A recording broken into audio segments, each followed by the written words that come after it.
श्री स्वामी समर्थ. स्वागत आहे तुमचं माझ्या यूट्यूब चॅनलमध्ये. आजचा दिवस तुम्हाला खूप छान सुख समाधानाचा आणि आनंदाचा जाऊ देत ही स्वामींच्या चरणी प्रार्थना करते आणि आज या नवीन व्हिडिओला सुरुवात करते. तर बघा मित्रमैत्रिणींनो, 2 मार्च वार सोमवारी आलेली आहे होळी.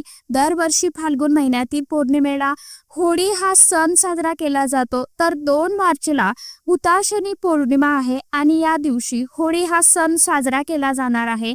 तर बघा, या हुताशनी पौर्णिमेचा प्रारंभ 2 मार्चला संध्याकाळी 5:55 सुरू होणार आहे आणि या पौर्णिमेची समाप्ती 3 मार्चला संध्याकाळी 5:07 होणार आहे.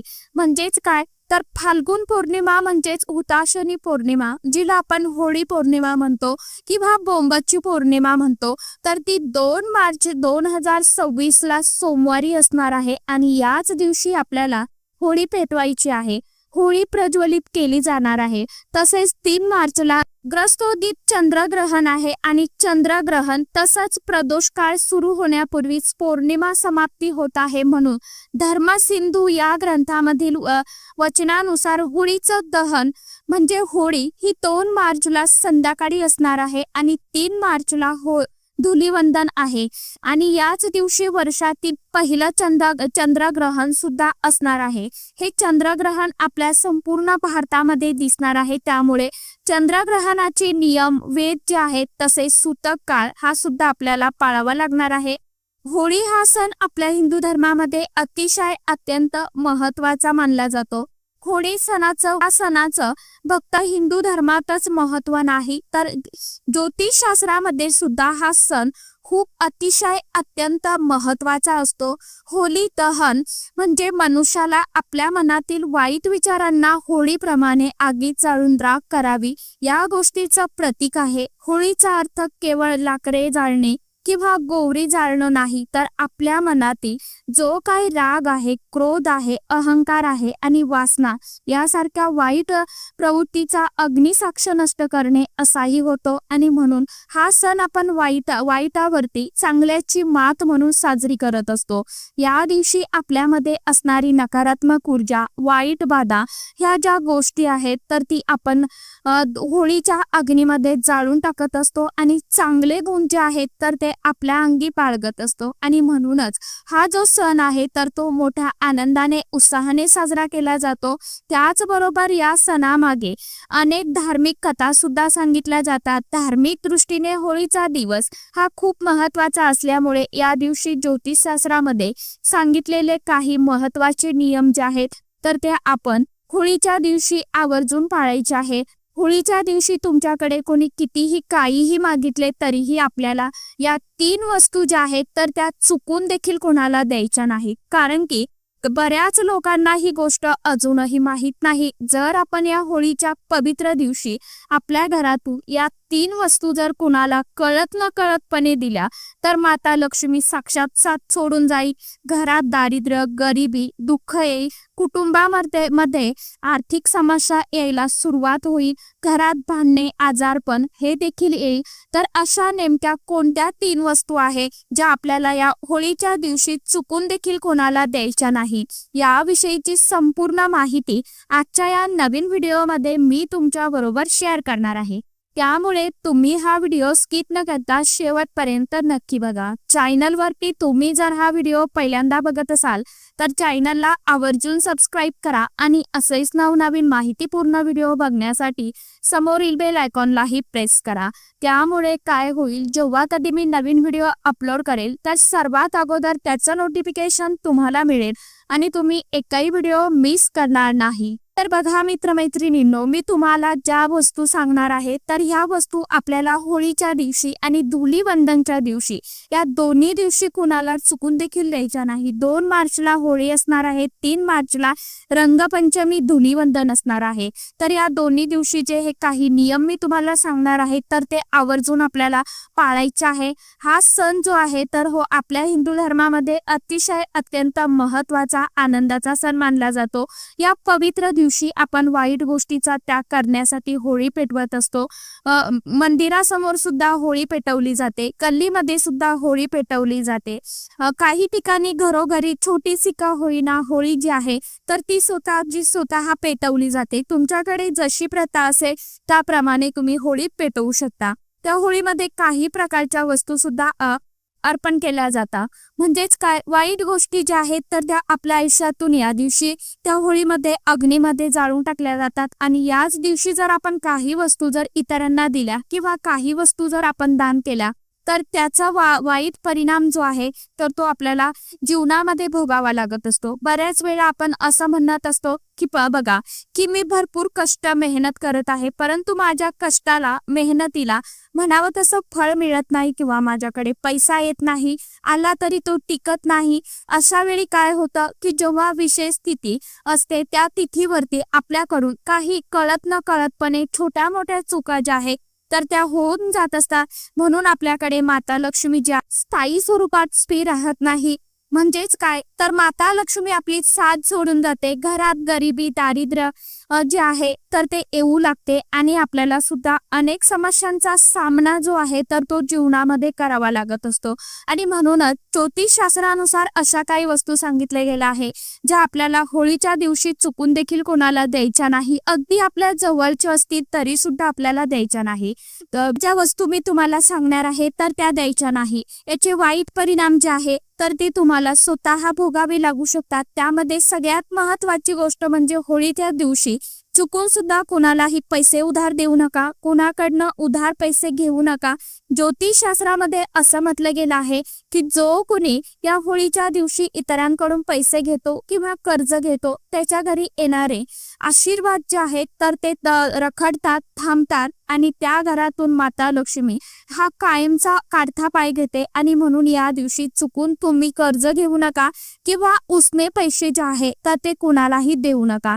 आणि आता तुम्ही म्हणाल की या दिवशी हुताशनी पौर्णिमा आहे त्यामुळे अनेक वस्तू ज्या आहेत तर त्या खरेदी केल्या जातात. बघा, जेव्हा तुम्ही इतरांकडनं वस्तू खरेदी करता त्यावेळी आपण त्या बदल्यात त्यांना पैसा देत असतो, बरोबर. म्हणून तुम्ही वस्तू ज्या आहेत तर त्या खरेदी करू शकता. फक्त पैसे जे आहेत ना तर ते उसने आपल्याला कोणाला द्यायचे नाहीये, समजून घ्या. आणि आपण देखील कोणाकडनं उसने पैसे जे आहेत तर ते घ्यायचे नाही. ही सगळ्यात महत्वाची गोष्ट जी आहे तर ते तुम्हाला पाळायचे आहे. जर या दिवशी आपण उसने पैसे घेतले किंवा उसने पैसे कुणाला दिले तर आर्थिक परिस्थितीवर नकारात्मक गोष्टीचा परिणाम जो आहे तर तो होतो. जेव्हा हे पैसे आपण समोरच्या व्यक्तीला उसने देतो ना त्यावेळी त्या व्यक्तीला सुद्धा गरिबीला सामोरं जावं लागतं, असं धार्मिक मान्यता आहे. असं माता लक्ष्मीचा कोप होतो. माता लक्ष्मी ही आपलं घर सोडून निघून जाते. त्यानंतरची वस्तू आहे ते म्हणजे लग्नाच्या वस्तू. ज्योतिषशास्त्रानुसार होळी दहनाच्या दिवशी विवाहित महिलांनी आपल्या लग्नातील इतर वस्तू ज्या असतात जसं की स्त्रियांचे दागिने असतील किंवा इतर काही लग्नातल्या मौल्यवान वस्तू असतील तर त्या कोणत्याही बाहेरच्या स्त्रीला देऊ नका किंवा त्या वस्तूचं तुम्ही दान करू नका. ह्या वस्तू जर आपण बाहेरच्या एखाद्या स्त्रीला वापरायला दिल्या, आपण मैत्रिणीमध्ये देत असतो तर ते आपल्या पतीसाठी खूप हानिकारक मानलं जातं. तसेच पतीच्या कुंडलीतला शुक्र ग्रह हा सुद्धा कमकुवत होत असतो आणि शुक्र ग्रह हा धनासंबंधित मानला जातो खास करून. त्यामुळे या दिवशी महिलांनी आपले दागिने, मौल्यवान वस्तू ज्या आहेत तर त्या सुवासीन स्त्रियांना अजिबात देऊ नका. दानच नाही तर त्या वापरायला सुद्धा द्यायच्या नाही. यामुळे आपल्या पतीची प्रगती ही खुंटत चालते. त्यामुळे ही चूक महिलांनी अजिबात करायची नाही. त्याचप्रमाणे या होळीच्या दिवशी आपल्याला मीठ जे आहे तर ते चुकून देखील कोणाला द्यायचं नाही. बऱ्याच वेळा आपल्या शेजारी आजूबाजूला जे काही लोक असतात त्यांच्या घरातलं मीठ संपलं की ते आपल्याकडे प्लेट घेऊन, वाटी घेऊन, काय घेऊन मागायला येतात. मीठ जे आहे तर ते माता लक्ष्मीचं प्रतीक मानलं जातं आणि पौर्णिमा हा दिवस, संपूर्ण दिवस माता लक्ष्मीला समर्पित आहे. आणि जर आपण या होळीच्या दिवशी आपल्या घरातील मीठ हे कोणाला उसनं दिलं, आपल्या घरातील तसं दिलं, घरातील माता लक्ष्मी ही आपण त्यांच्या घरी पाठवली असं देखील मानलं जातं. आणि म्हणूनच या दिवशी मिठाचं दान जे आहे तर ते चुकून देखील अजिबात करायचं नाही. तुमच्याकडे कोणी मीठ मागायला आलं तर सरळ सांगायचं आहे, मी आजच्या दिवशी कोणालाही मीठ उसनं देणार नाही, त्यामुळे मिठाचं दान या दिवशी अजिबात करू नका किंवा उसनं सुद्धा कुणाला देऊ नका. त्याचबरोबर तुमच्या घरातील साखर जी आहे, दही जे आहे तर ते कुणाला द्यायचं नाहीये. कारण की ह्या वस्तू ज्या आहेत ना तर ह्या शुक्र ग्रह जो आहे तर तो कमकुवत करत असता, त्याचा प्रभाव जो आहे तर तो कमजोर होतो. आणि शुक्र ग्रह जो असतो ना तर तो आनंद समृद्धीच्या संबंधित आहे. त्याचा प्रभाव जर कमी झाला आपल्या कुंडलीमधून तर जीवनात अनेक समस्या येतात. खास करून आर्थिक समस्या ज्या आहेत, पैशाच्या अडचणी ज्या आहेत तर त्या आपल्या जीवनामध्ये येत असतात. त्यामुळे चुकून देखील या दिवशी स्त्रियांनी आपल्या शेजारच्यांना साखर जी आहे तर ती तुम्ही देऊ नका. ही एक महत्वाची गोष्ट तुम्हाला आवर्जून लक्षात ठेवायची आहे. पांढऱ्या ज्या काय वस्तू असेल, दूध असेल, दही असेल, तूप देखील आपल्याला यावेळी आपल्याला द्यायचं नाही. कारण की बऱ्याच वेळा आपल्याला मागितल्या जातात अशा वस्तू आणि या दिवशी खास करून मागितल्या जातात. बघा, लक्षात घ्या की मुद्दामहून आवर्जून आपल्याला अशा वस्तू मागतात की त्यांना ते सर्व माहीत असतं, आपल्याला ते माहीत असतं, आपण न कळतपणे त्यांना देऊन टाकत असतो. हळूहळू आपल्या जीवनामध्ये ज्या काय अडचणी यायला सुरुवात होतात तर आपण मनामध्ये एक विचार करतो की असं का, मी तर इतकं करते परंतु असं का होत असे. त्यामुळेच तुम्हाला या गोष्टीची काळजी जी आहे तर ती घ्यायची आहे. त्याचप्रमाणे तुम्हाला घरामध्ये या दिवशी चुकून सुद्धा आपली काडीपेटी जी असते, माचीस जी असते तर ती सुद्धा कुणाला या दिवशी द्यायची नाही. कारण की पहिल्या बायका म्हणत होत्या की आपल्या घरामधला विस्तू कुणाला द्यायचा नसतो, म्हणून काडीपेटी जी आहे तर ती देखील तुम्हाला या दिवशी द्यायची नाही.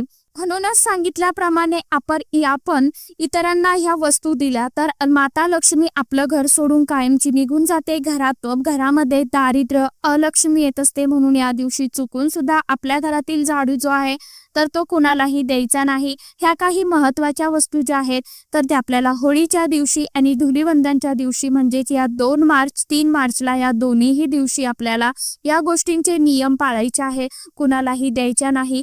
जर कळत न कळतपणे या वस्तू जर तुम्ही कुणाला दिल्या तर याचे वाईट परिणाम सुद्धा तुम्हाला जीवनामध्ये भोगावे लागू शकतात. त्याचबरोबर या होळीच्या दिवशी बघा, तुम्हाला चुकून देखील काळ्या रंगाचे कपडे जे आहेत तर ते परिधान करायचे नाही. कारण या होळीच्या दिवशी नकारात्मक शक्तीचा वाईट प्रभाव जो आहे ना तर तो खूप जास्त प्रमाणामध्ये असतो. काळा रंग जो असतो तर तो नकारात्मक ऊर्जेला खेचून आणत असतो. खूप जास्त प्रमाणामध्ये ह्या काळ्या रंगामध्ये वाईट ऊर्जा, नकारात्मक ऊर्जा जी आहे तर ती आकर्षित करत असते. म्हणून तुम्हाला काळ्या रंगाचे कपडे या दिवशी परिधान करायचे नाही. अगदी घरातील लहान मुलं असेल व त्यांना सुद्धा घालायचे नाही किंवा मोठ्यांनी सुद्धा घालायचे नाही. हा एक नियम जो आहे तर तो आपल्याला आवर्जून पाळायचा आहे. तर अशा पद्धतीने आपल्याला काही वस्तू ज्या आहेत तर या होळीच्या दिवशी चुकून सुद्धा कुणाला द्यायच्या नाही. आशा करते व्हिडिओमध्ये सांगितलेली माहिती सर्वांना समजलीच असेल. तर चला, आजच्या व्हिडिओमध्ये इतकीच माहिती होती. कशी वाटली नक्की सांगा. व्हिडिओ आवडला तर चॅनलला आवर्जून लाईक, शेअर, सबस्क्राईब जरूर करा. परत भेटूया नवीन माहितीसोबत, नवीन व्हिडिओसोबत. तोपर्यंत सर्व माझ्या यूट्यूब परिवाराला श्री स्वामी समर्थ.